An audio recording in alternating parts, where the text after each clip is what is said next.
Hezbollah fired a ballistic missile targeting Israeli spy agency Mossad's headquarters near Tel Aviv.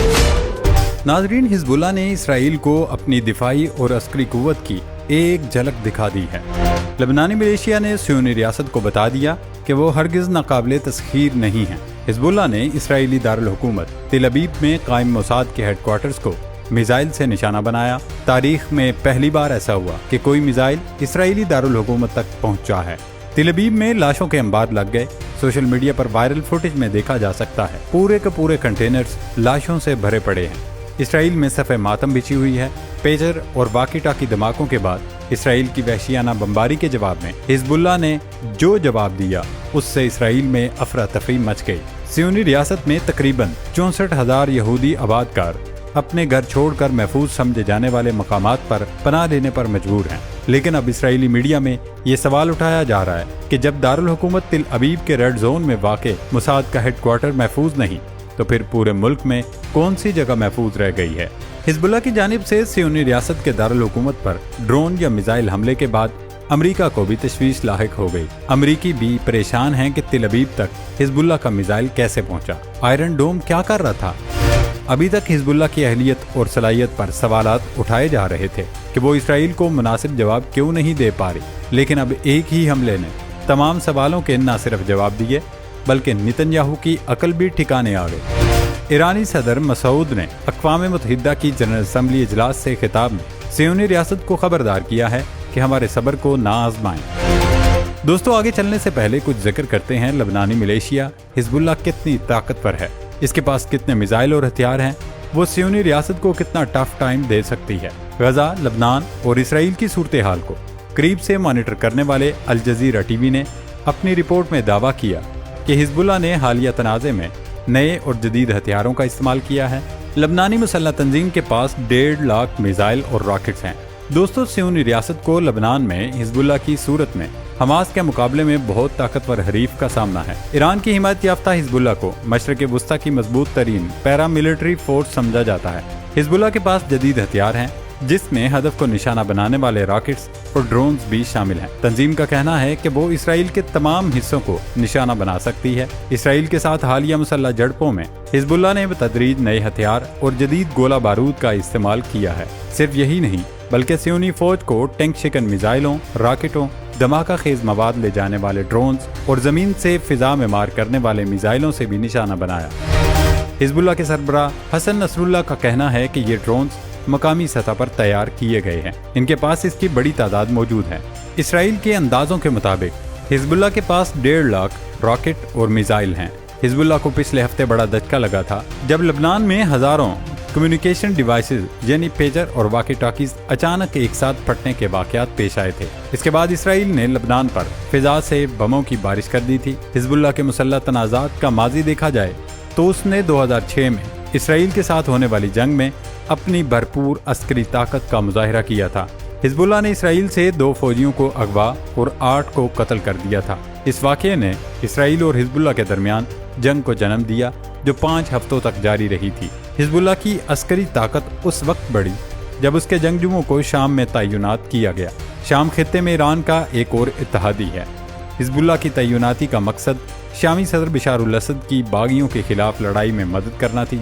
Hezbollah मशरक़ वुस्ता में दीगर ईरानी हिमायत याफ्ता ग्रोहों के लिए हिमायत और तहरीक का जरिया रही।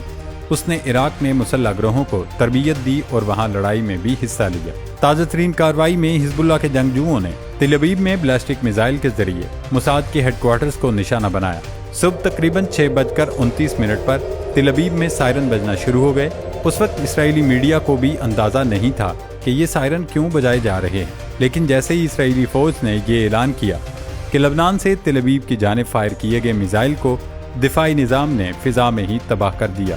हिजबुल्लाह ने दावा किया कि उसने मोसाद के हेडक्वार्टर्स को निशाना बनाया। ये खबर ऑन एयर होते ही इसराइल में अफरा तफरी मच गई। लोग महफूज मकामात पर पनाह लेने की तलाश में निकल खड़े हुए।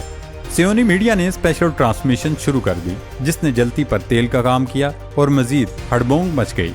लबनानी तंजीम की जानिब से टेलीग्राम पर जारी किए गए बयान में दावा किया है कि उसने कदरून नामी मिसाइल तेल अवीव के करीब इसराइल की खुफिया एजेंसी मोसाद के हेडक्वार्टर पर दागा। इसराइली अखबार यरूशलेम पोस्ट के मुताबिक میزائل حملے میں تل ابیب کے شمال میں اسرائیلی فوج کے گلیلوٹ نامی اڈے کو نشانہ بنانے کی کوشش کی۔ زمین سے زمین پر ہدف کو نشانہ بنانے والے قدرون بیلسٹک میزائل کا استعمال کیا، جو 1000 کلومیٹر کے فاصلے پر ہدف کو نشانہ بنا سکتا ہے، جبکہ اس میں 1 ٹن تک بارودی مواد لے جانے کی استعداد بھی ہے۔ یروشلم پوسٹ کا کہنا ہے کہ لبنان سے آئے میزائل کے بعد بن گوریان انٹرنیشنل ایئرپورٹ پر بھی سائرن بجائے گئے۔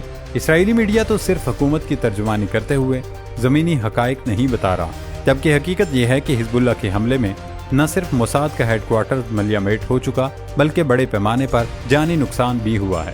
سوشل میڈیا پر وائرل ویڈیو میں دیکھا جا سکتا ہے کہ حملے کے بعد ایک کنٹینر میں لاشیں بھری ہوئی ہیں، جنہیں نامعلوم مقام پر دفن کرنے کے لیے لے جایا جا رہا ہے۔ بین الاقوامی news agency Reuters, Voice of America اور الجزیرہ نے بھی اپنی رپورٹ میں بتایا کہ حزب اللہ کے حملے میں بڑے پیمانے پر تباہی ہوئی، پروازوں کا نظام درم برم ہو گیا، اسرائیل آنے اور جانے والی پروازیں معطل کر دی گئیں، اسکولوں اور تعلیمی اداروں پر تالے لگا دیے گئے۔ لبنان سے تل ابیب تک پہنچنے والا یہ پہلا میزائل ہے۔ اس حملے کے بعد اسرائیل میں نئی بحث چھڑ گئی۔ سابق فوجی افسران اور دفاعی تجزیہ کار نتن یاہو سرکار کے لتے لے رہے ہیں کہ ان کی وجہ سے صہیونی ریاست کی سالمیت کو سنگین خطرات لاحق ہو چکے ہیں۔ حزب اللہ کی جانب سے میزائل حملے کے بعد 64,000 یہودی محفوظ مقام پر پناہ لینے پر مجبور ہوئے۔ الجزیرہ کے مطابق صہیونی حکومت کی کابینہ کے ترجمان ڈیوڈ منسر نے اعتراف کیا کہ مقبوضہ علاقوں پر حزب اللہ کے حملوں کا زبردست اثر ہوا ہے، اور حزب اللہ کے میزائل حملوں کے بعد 64,000 اسرائیلیوں نے اپنی رہائش گاہیں خالی کر دی ہیں۔ عبرانی میڈیا نے یہ اعتراف بھی کیا ہے کہ گزشتہ 24 گھنٹوں کے دوران حزب اللہ نے مقبوضہ علاقوں پر 400 سے زائد راکٹ داغے۔ جہاں تک سوشل میڈیا پر لاشوں سے بھرے کنٹینرز کی فوٹیج کی حقیقت ہے، تو وہ ویڈیو دراصل غزہ کی ہے۔